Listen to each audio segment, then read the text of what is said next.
हाथ में जल लिया और उस तक्षक से कहा, है तक्षक, इस परीक्षित की बात को सुन, ठीक आज के 7वें दिन तू जीवित होगा और जीवित होकर के उस राजा को डसेगा। तेरे डसने से उसकी मृत्यु होगी। ऐसा जब श्राप दे दिया, फिर भी शांति नहीं, ओठ फड़क रहे, आंखें अंगारे वर्षा रही, बैठे एकांत में।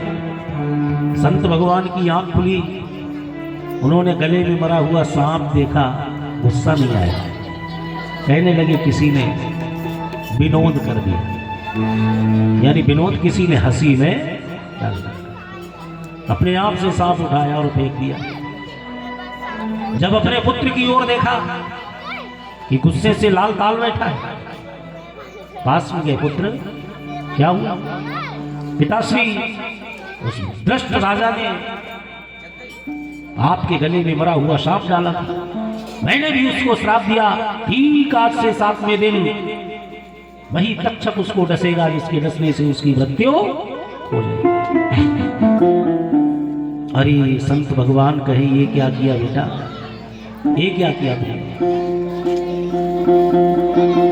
परीक्षित जैसा राजा होना बड़ा मुश्किल, और तूने परीक्षित को श्राप दे दिया। कुछ सोच तो लिया होता। शृंगी ऋषि कहने लगे, क्या ही सोचता, उसने जब सांप डाला तब नहीं सोचा,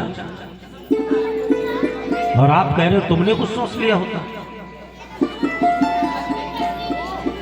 कहने लगे, बेटा ये संत के लक्षण नहीं है, ये तुम्हारे लक्षण जो है ना, ये संत वाले नहीं है। संत वही जो सहते हैं और दुष्ट वही जो कहते हैं। इसका जवाब तो मैं उनको देता, लेकिन तुमने श्राप क्यों दे दिया? अरे उनके राज्य में हम बेधड़क जंगल में निवास करते हैं और हम सबकी कितनी देख रेख करते हैं महाराज परीक्षित, और तुमने ऐसे राजा को श्राप दे दिया। तुरंत ही एक संत को भेजा, जाओ जाकर के राजा साहब को आगाह कर दो, उनको बता दो जाकर के ठीक आज से 7वें दिन तुम्हारी मृत्यु हो जाएगी। वह अपने बचने का उपाय करना चाहे तो कर। एक संत गया दौड़ता हुआ, देखा कि राजा साहब रो रहे हैं बैठे। जैसे ही संत भगवान को देखा, राजा साहब ने एकदम से उठे, दौड़ करके उनके पास में पहुंचे, साष्टांग प्रणाम किया। आइए महाराज, कैसे? वो कहने लगे, मैं आपको कुछ बताने आया। बताइए महाराज। शृंगी ऋषि ने आपको श्राप दिया है, ठीक आज से 7वें दिन तुम्हारी तक्षक के डरने से मृत्यु हो जाएगी। बचना चाहते हो तो कोई उपाय कर सकते हो। राजा साहब को बड़ी शांति मिली, हंसने लगे, कहने लगे, ये श्राप कहाँ है? ये तो संत ने हमको आशीर्वाद दिया है। अब ये तो क्लियर हो गया बिल्कुल कि 7 दिन से पहले हम मरेंगे नहीं। अब इसको श्राप कहा जाए या वरदान कहा जाए? 7 दिन से पहले मैं मरूंगा नहीं, ये पूरा 7 दिन का समय मेरा है। भाई संत कहने लगे, महाराज आप कैसे, आपको मरने का भय नहीं? कहने लगे, काहे का भय? भाई मरना तो सबको ही है एक दिन, है ना? जिसका समय आता जाएगा, जाता चलता चला जाएगा। मेरा भी समय 7 दिन के बाद कहे नहीं, 7वें दिन है, आज तो नहीं है। कहने लगे, हाँ 7वें दिन। परीक्षित कहने लगे, 7 दिन का समय बिल्कुल क्लियर है। अब हमें ये तो पता चल गया कि 7 दिन से पहले हम नहीं मरेंगे। वैसे तो एक पल का किसी को विश्वास है ही नहीं, एक पल का विश्वास नहीं है, लेकिन मेरे पास 7 दिन का समय है। उसी समय उठे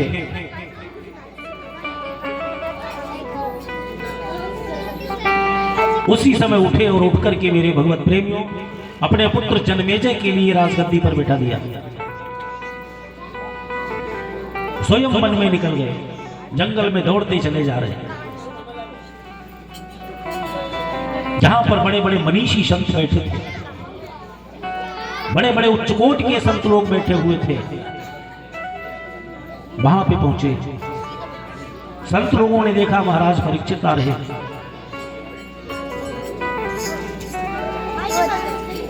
इधर परीक्षित जी दौड़ते हुए गए, संतों के चरणों में गिरे। संत भगवान ने उठा करके उनको बिठाया। महाराज क्यों परेशान हो रहे हैं? वो कहने लगे, मरने से हमको डर नहीं लगता, ये तो अटल सत्य है, किसी न किसी दिन मरना तो है ही है। एक यही अटल सत्य है जो सब जानते हैं, आया है सो जाएगा, राजा रंग फकीर, कोई सिंहासन चढ़ चला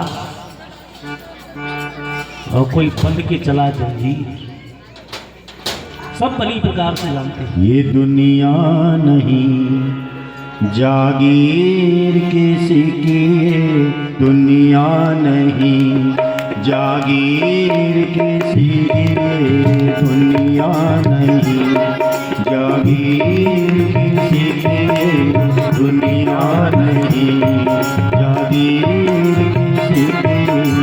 राजा हो या रंग यहाँ पर सब है चौकीदार, राजा हो या रंग यहाँ पर सब है चौकीदार। कुछ तो आकर चले गए, कुछ जाने को तैयार। दुनिया नहीं जागीर किसी की, दुनिया नहीं जागीर किसी की। खबरदार